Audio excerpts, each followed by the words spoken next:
आज फिर से मौसम खराब हो गइल बा। बहुत तेज हवा बहत बा, गरजता, तड़पता, आनी तूफान सब बाटे। दिन बहुत खराब होल बा। लागता कि बारिश अब आई कि कब आई।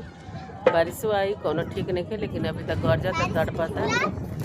जा देखी जे घर में काम लागल बा, मिस्त्री लोग हाली हाली करत रह जा, कहत रह कि हाली हाली करत जाओ ना तो बारिश से तो कुल दह जाई। सीढ़ी ढराता,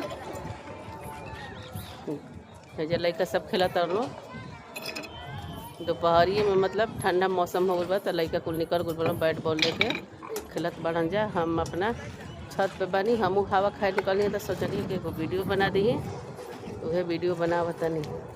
बहुत अच्छा लगता। सीढ़ी ढराता है जा, घर बनता।